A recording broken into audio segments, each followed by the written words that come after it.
Olá, eu sou Fernando Nóbrega e estamos iniciando aqui o projeto Viver da Clínica Psi, com essa aula inaugural sobre os pilares da psicologia clínica. Quais são esses pilares da psicologia clínica? Você que é terapeuta, psicoterapeuta, psicólogo clínico, é muito importante a gente poder saber sobre esses pilares que nos acompanham durante toda essa prática clínica. E a gente vai estar conversando agora nessa aula sobre quem busca a terapia hoje, quem são os tipos de pacientes que buscam o processo terapêutico. Eu vou dividir em três tipos, para você compreender melhor, diferenciar esses tipos de pacientes. Então, são três tipos de pacientes que hoje buscam a terapia. Quais são as características do terapeuta? A gente vai ter falado do lugar do paciente que busca, e agora, quais são as características pessoais desse terapeuta, do humanos desse terapeuta, que seria necessário para esse trabalho, para essa prática clínica? Que características esse terapeuta deveria ter ou deveria buscar ter para exercer a sua profissão com sabedoria, com excelência, com eficácia dentro do seu trabalho?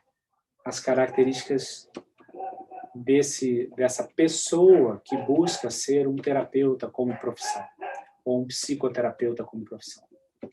E quais são os pilares da psicologia clínica, que independente se você está iniciando a sua prática clínica, ou você é aluno de psicologia, ou você já é muito experiente dentro do consultório clínico, esses pilares da psicologia, eles têm que estar sempre com a gente, independente da sua prática, já experiente ou não experiente.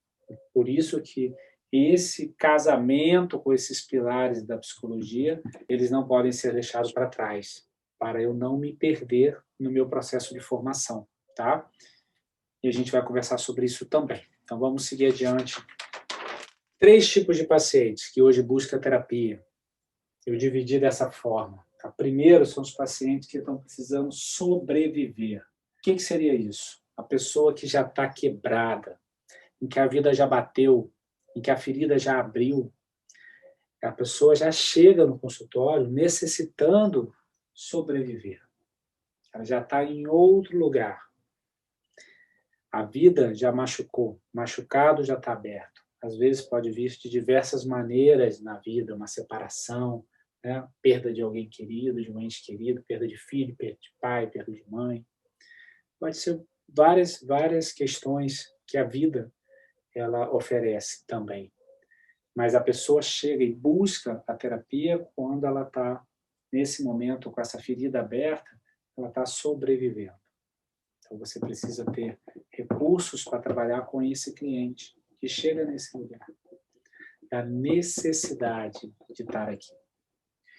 O outro tipo de cliente é o cliente que está vivendo, é um cliente funcional, que está se relacionando, que está tocando a vida, e às vezes esse cliente ele chega porque ele está com dificuldade de tomar a sua própria vida, tomar a vida que ele está tendo, por alguma questão que tem a ver com a sua história de vida.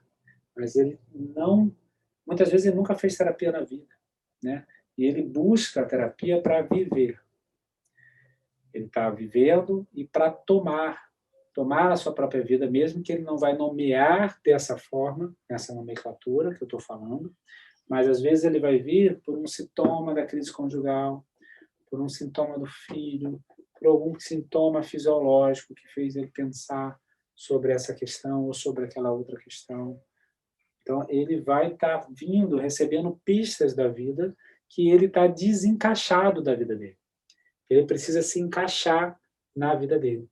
Que algo aconteceu nesse processo de adultecer, mas que em algum momento alguma coisa ficou para trás, alguma coisa se perdeu, né? Como se ele precisasse instalar a coluna, alinhar, pegar essa mesa de som e dar uma alinhada nesses botões da mesa do som.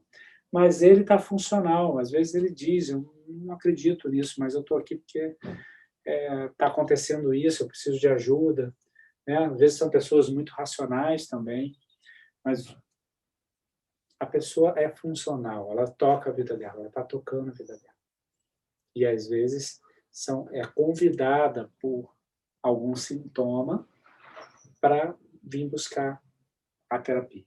ou por algum sintoma em si mesmo, ou por alguém que ele ama, que ele gosta, ou por alguma coisa que ele deseja e não conseguiu, que vai estar levando a ele a buscar a terapia com você. E o outro tipo de paciente é o que deseja viver melhor. Esse já conhece o processo terapêutico, já conhece o espaço emocional e a importância de cuidar das emoções. Esse já viu na vida dele, ou porque já fez terapia, ou porque já participou de outras práticas que vai cuidar desse emocional, ou já compreendeu que a gente tem uma outra racionalidade, que é uma racionalidade emocional, uma outra lógica de funcionamento do corpo, que eu posso ouvir, né, como se eu pudesse ouvir as diversas línguas que o meu corpo tem. E consigo ouvir, e consigo manejar, e consigo perceber e ter atenção plena sobre elas. Que é diferente de eu negar tudo isso. Cortar e não sentir e não perceber. Então, esse cliente ele já está num processo de autoconhecimento, já está num processo terapêutico muitas vezes. Muitas vezes ele já passou por aqui, já passou por aqui, né? E agora ele quer viver melhor. Ele não aceita pouca coisa. Eu quero tomar a minha vida, eu quero ocupar o meu lugar, né? Eu quero construir os meus etos, que seriam os meus direitos que eu não tive na minha história de vida. Seja o direito de amar, seja o direito de trabalhar, seja o direito de ganhar dinheiro, mas a pessoa já tem consciência sobre isso, às vezes já sabe também da sua própria história. Então, é o desejo de viver melhor. E eu divido dessas três maneiras, as três pessoas que vão te procurar no seu consultório, que vai procurar para você realizar um trabalho. E você precisa ter recursos, conhecimento, metodologia para estar trabalhando nesses três lugares, dentro da relação intersubjetiva e dentro da relação transferencial. E mesmo que você não trabalhe dentro da relação transferencial, devido às suas perspectivas que você trabalha, mas isso não impede dessa relação acontecer dentro do consultório, né? Porque ela pode acontecer e eu preciso poder manejá-la, mesmo não trabalhando com ela. Então, temos esses três tipos de cliente. Agora a gente vai para o outro lado, o seu lugar, o lugar do terapeuta. E o lugar do terapeuta, a primeira pergunta que eu me fiz foi: quais são as características que deveria ter o psicólogo? Se eu pudesse imaginar, quais são as características que eu gostaria de ter o meu psicólogo, o meu terapeuta? Quando eu vou buscar alguém para ser meu terapeuta, qual é a característica que eu busco? Humana e técnica. Até porque na nossa profissão, as características humanas e técnicas, elas também estão entrelaçadas. E aí eu me perguntei, e quando eu me perguntei, eu tive duas respostas. Uma são características humanas, pessoas que gostam de lidar com pessoas. Essas foram as minhas respostas. Que gostam de pessoas. A outra, que deseja ajudar o próximo, que deseja ajudar o outro, que tem um prazer de ajudar. E a outra, que é uma autenticidade genuína. É uma busca primitiva, visceral, em se conhecer, em fazer contato com a sua história, em ser autêntico, em ser integral, inteiro. Até onde eu não estou inteiro, ser inteiro, saber de onde estão os meus fragmentos, onde eu estou para a metade, eu ter plena consciência e, ao mesmo tempo, eu buscar de forma genuína cuidar disso. Ninguém chega na vida adulta maduro. Se você se formou em psicologia, ou se você já é terapeuta ou psicoterapeuta, você já é um adulto, né? E ninguém chega nesse lugar maduro. A gente vai amadurecendo. E por isso que é importante, né, essas características primitivas. Na época da faculdade, quando eu fiz a psicologia, fizeram uma pesquisa e perguntaram aos alunos por que vocês estavam ali fazendo curso de psicologia. E, sei lá, 80%, 70%, 80% era porque eu queria ajudar o outro. Era um desejo primitivo, genuíno de ajudar o próximo. Isso era uma das características humanas que essas pessoas que buscavam ser psicólogos, que desejavam trabalhar no setting terapêutico, que desejavam cuidar e acompanhar processos emocionais, ciclos de vida, pessoas, né? No meu caso, casais, famílias, porque eu trabalho com casais e famílias também, é esse empuxo humanitário, humano. E aí eu fui me perguntar e resolvi perguntar a um outro terapeuta mais experiente do que eu, que é um italiano, que é o Caligaris. E ele separou 4 pontos que eu achei muito interessante que ele colocou e eu trouxe para vocês, que é o carinho espontâneo pelas pessoas diferentes. O psicólogo, o terapeuta, o psicoterapeuta tem que se abrir ao diferente, à diversidade. Eu não posso ser psicólogo homogêneo, achando que as pessoas são iguais, porque elas não são. Eu tenho que ter um interesse pelas culturas diversas, não só do meu bairro, mas da minha cidade, do país, se não no mundo. As culturas, que são modos de pensar e agir e sentir de determinados grupos. As pessoas são diferentes. E eu, além de ter interesse, ser interessado em pessoas diferentes, gostar de pessoas, eu tenho que ter um carinho espontâneo, um carinho primitivo, um carinho genuíno por essa diferença. Exatamente por essa diferença. Exatamente por ele ser diferente, eu me interesso por ele. O interesse me faz buscar, e ser interessado me faz abrir espaço para esse que é diferente chegar.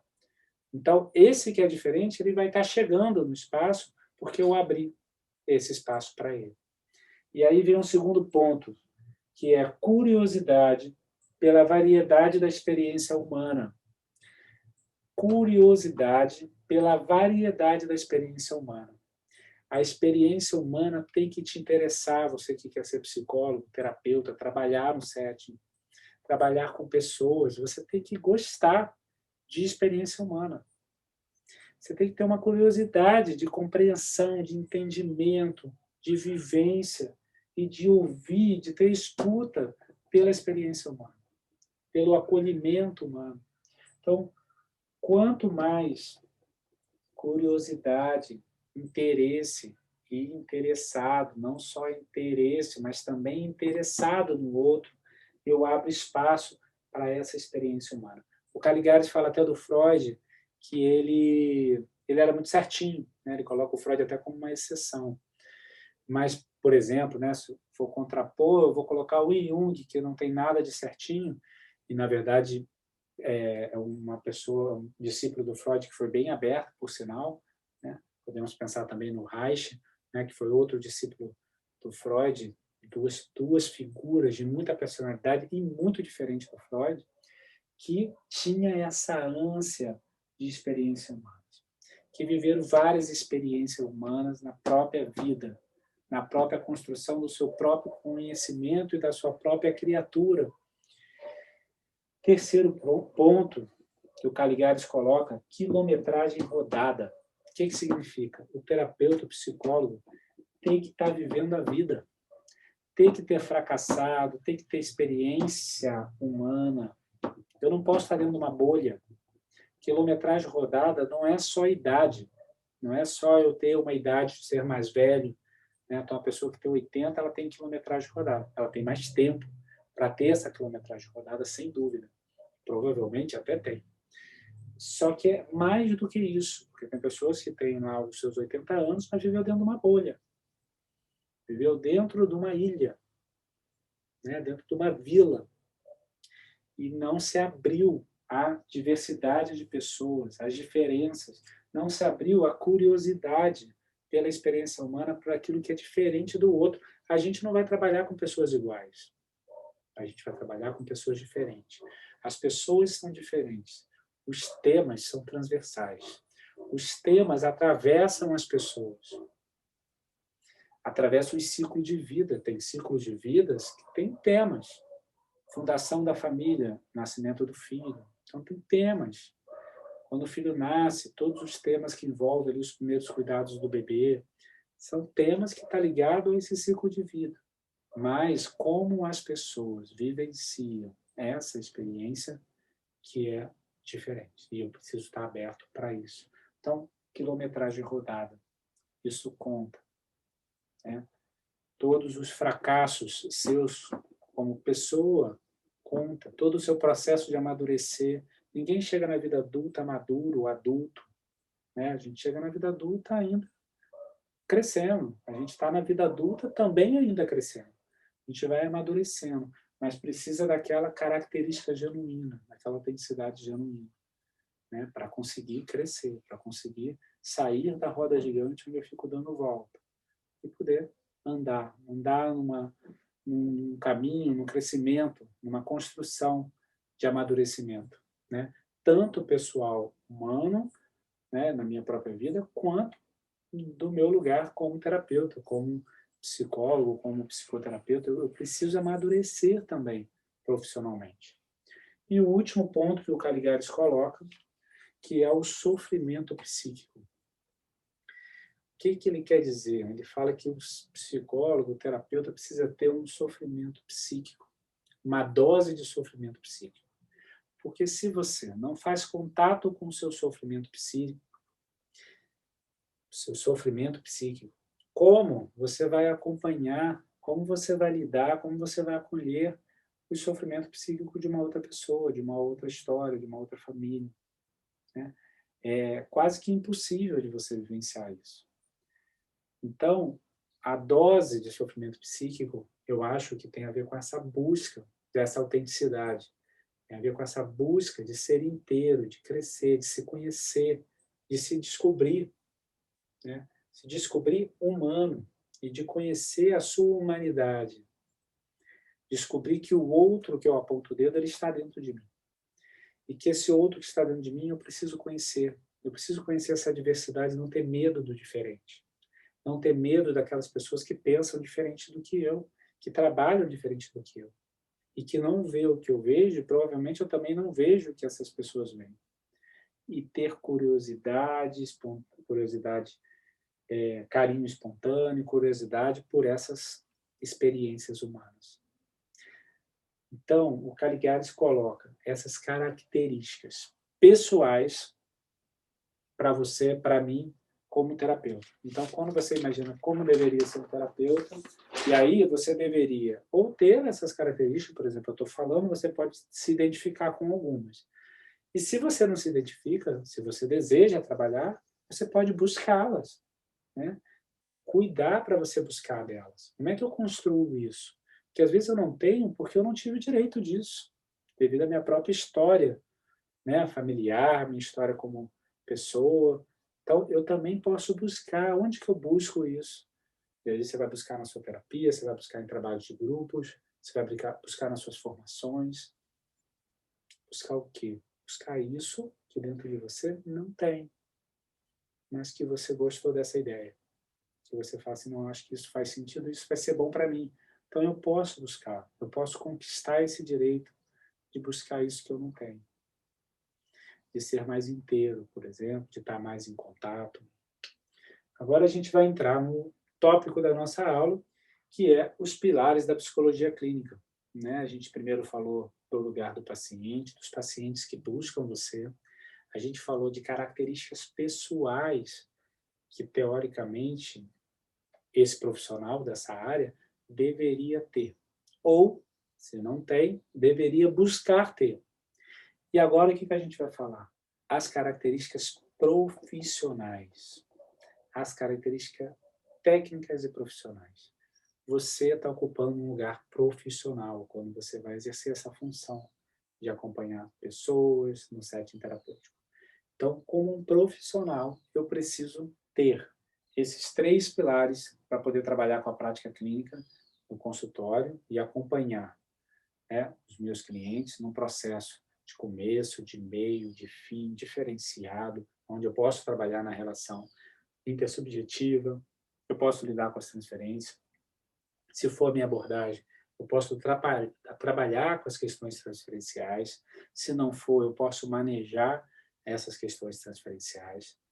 Eu posso cuidar das minhas contra-transferências. Em algum momento, durante esse viver da clínica, a gente vai estar falando sobre todas essas palavras, todos esses temas que eu estou trazendo agora. Mas o mais importante, o mais simples é saber que a gente não pode, seja você iniciante na psicologia clínica, seja você profissional muito experiente, dentro da terapia ou dentro da linha que você trabalha, a gente não tem como escapar dessa trilogia. Ah, mas eu já fiz terapia há muito tempo de terapia, eu não preciso mais de terapia. Ah, minha terapeuta me deu alta, disse que eu estou bem já, eu não preciso mais da terapia. Para você que é profissional, não tem como, não há uma saída, não há uma possibilidade, que ou você vai fazer a terapia para cuidar das suas questões emocionais, ou você vai fazer terapia para cuidar das suas questões emocionais. A única diferença é que nesse segundo você está fazendo porque você está envolvido eticamente com o processo. O seu trabalho ele fica incapacitado de ser realizado se você não segue essa trilogia.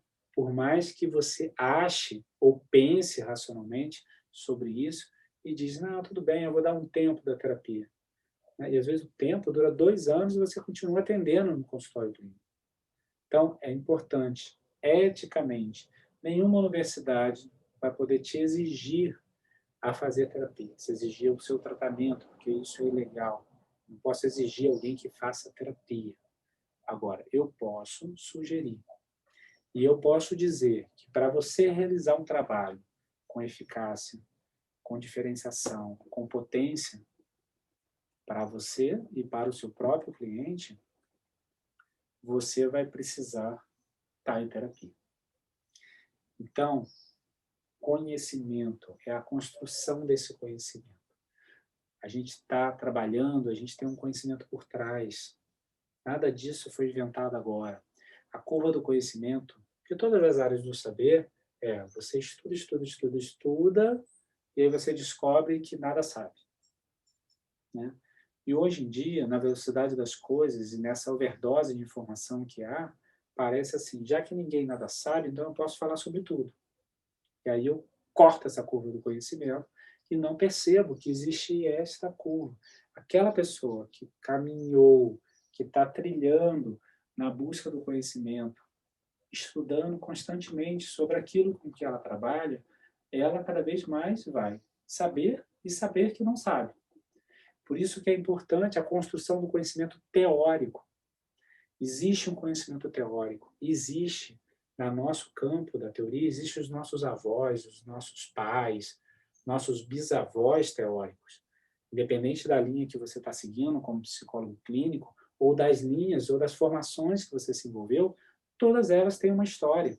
E essa história tem o seu criador, tem os seus discípulos do criador, tem todas as referências de cada criatura, de cada pesquisa que cada um deles fizeram, né? E é muito importante a gente poder construir. Eu não preciso saber de tudo, mas eu tenho que estar em processo de construção desse conhecimento constante e não diminuir o conhecimento intelectual e o conhecimento teórico. Por exemplo, naquela frase do Jung, muito famosa, que é conheça todas as técnicas e todas as teorias, mas quando for tocar uma alma humana, seja uma outra alma humana. Ele diz muito claro, conheça todas as técnicas e todas as teorias. Ele não disse, não precisa conhecer nada e toca uma alma humana sendo uma outra alma humana. Não é esse o nosso trabalho, como terapeuta, como psicólogo, como psicoterapeuta. Não é esse o nosso trabalho. A gente tem um trabalho a fazer, e esse trabalho tem método, tem técnica, tem referência teórica, e isso hoje, cada vez mais, é mais consistente até dentro do campo do conhecimento e da ciência. Então, eu preciso começar a construir esse conhecimento. Se eu estou começando agora, eu preciso começar, porque esse conhecimento você vai construir até o final da sua vida. Então, quanto antes você começar, melhor. Ninguém sabe tudo, mas tem quem está na estrada. Então, estar na estrada é isso, é trocar conhecimento. E o segundo momento importante, que é a supervisão e a rede. No trabalho terapêutico, eu estou aqui no meu consultório. No consultório eu trabalho sozinho. E é muito perigoso você estar sozinho. Né? Por quê? Porque eu sou minhas próprias referências. Eu construo a minha própria referência de trabalho. Quando eu estou em rede, quando eu participei, eu fiz diversas formações, mas eu deixei raízes nessa formação. Algumas eu ainda me relaciono, outras não. Tenho rede de amigos terapeutas, outros não. Participo de casos clínicos, de trabalhos. Então, eu estou numa rede que vai me ajudar a fazer o quê? Vai me ajudar a me autorregular, vai me ajudar a gente poder discutir os casos, vai me ajudar a encontrar pessoas experientes, mais experientes do que eu, para estar me ajudando na supervisão. Assim como é importante lá no nosso núcleo familiar, eu entender que meu pai e minha mãe é grande e eu sou pequeno, né, eu também tenho que entender que dentro do conhecimento que eu pressuponho, que eu desejei, né, que eu quero seguir, existem pessoas mais experientes. E eu preciso o apoio dessas pessoas mais experientes. Não tem ninguém que não tenha alguém que é mais experiente. Porque não tem ninguém que vive 200 anos. Então, existem sempre pessoas mais experientes e é muito importante a supervisão, que é um lugar onde você vai estar construindo a sua autorização de ser terapeuta e também se regulando nesse início da prática clínica, nos seus pacientes que sejam mais difíceis para você trabalhar, e de toda a diferenciação que você precisa ter, de todas as técnicas que você precisa usar, né? Então, a supervisão ela não é uma opção, ela é importante para o seu trabalho clínico de consultório, inclusive a rede. E a última, como eu disse, a terapia pessoal, individual, não é opcional para você. Apesar de não poder te exigir, não é opcional, eticamente não é opcional você não fazer terapia. O Alexander Lowy é o fundador da análise bioenergética. É um querido de muitas pessoas, muitos colegas que são analistas bioenergéticos. Ele tem uma frase que diz: você não leva ninguém a lugares que você nunca foi. O que significa essa frase? O que significa você não levar ninguém a lugares que nunca foi? Você não tem como acompanhar pessoas num processo terapêutico se você não faz, se você não utiliza a sua terapia para você poder cuidar dos seus processos emocionais, para você conhecer os seus processos emocionais. Então, eu não preciso viver a mesma vida que meu cliente viveu e a mesma questão que meu cliente viveu. Eu não preciso, como cardiologista, não preciso infartar para cuidar de quem infartou. Né? No nosso trabalho, a gente não precisa viver a mesma situação. Eu não preciso me separar para cuidar de quem se separou. Né? Mas eu preciso trabalhar as emoções dentro de mim, preciso conseguir visitar lugares dentro de mim para eu conseguir acompanhar essa pessoa para onde ela vai diante daquilo que ela viveu. Diante do que ela viveu nesse eixo horizontal, para onde ela vai nesse eixo vertical. E eu preciso estar acompanhando ela. E para isso, eu preciso estar me cuidando. Esse é um ponto. O outro ponto, você não pode vender algo, porque a gente vende um trabalho, a gente vende um serviço, é um produto isso que a gente está oferecendo, que é uma terapia, que é um processo terapêutico, que você não experimentou, né? Que você não experimentou na sua própria vida, e que você não experimenta. Como é que você vai vender algo que você não experimentou? Como é que você vai propor um caminho de trabalho emocional que você não fez na sua própria vida? Então, você precisa experimentar a metodologia que você usa dentro do seu consultório, a técnica que você usa. Né? Você precisa experimentar na sua própria vida e na sua própria mudança interna, no seu próprio processo de adultecer. Como eu disse, ninguém chegou adulto na vida adulta. Né? A gente cria uma história de vida onde a gente está, de alguma maneira, né, sobrevivendo. A gente é criança, e criança a gente quer estar vivo, né, de qualquer maneira, a gente quer ser olhado, ser reconhecido, e a gente precisa do adulto para estar vivo, que é diferente do adulto. Né? O adulto não precisa da criança para estar vivo. A criança precisa do adulto para estar vivo. O adulto tem uma criança interna, a criança não tem um adulto interno. Então, isso demarca esses dois campos. Mas quando a gente chega na vida adulta, a gente não está pronto. Né? A gente está em processo e aprendendo a crescer, a se desenvolver. E se a gente propõe a acompanhar pessoas nesse processo, a gente precisa ter esse instrumental para poder acompanhar essas pessoas. O instrumental técnico, metodológico, a abordagem teórica e pessoal, que tem a ver com as características humanas do Caligari. pessoal. Lembra do contato com o sofrimento psíquico? Lembra com a autenticidade genuína? É aqui. É aqui que a gente vai encontrar. É aqui que a gente vai buscar isso. Então, os pilares da psicologia clínica é para todos. É para mim, que já tenho quase 20 anos de prática de psicoterapeuta. É para os meus colegas mais velhos, que são mais experientes do que eu. É para todos. E acredite, quanto mais você aceitar isso que está dentro de um pacote, né? Você quer fazer aquele trabalho, está dentro de um pacote. Você precisa comprar aquele pacote, né? Então, naquele momento que eu desejo ser terapeuta e desejo trabalhar no setting terapêutico, tem um pacote. E dentro do pacote, está aqui. Esse é o pacote. Né? Não tem como fugir disso. E isso a gente vai encerrando esse encontro, essa conversa, essa troca de conhecimento, nessa primeira aula inaugural desse projeto, que é Viver da Clínica Psi. A gente se encontra na próxima semana com o próximo tema, dentro do campo da psicologia clínica. Um grande abraço, a gente se vê até lá. Tchau, tchau.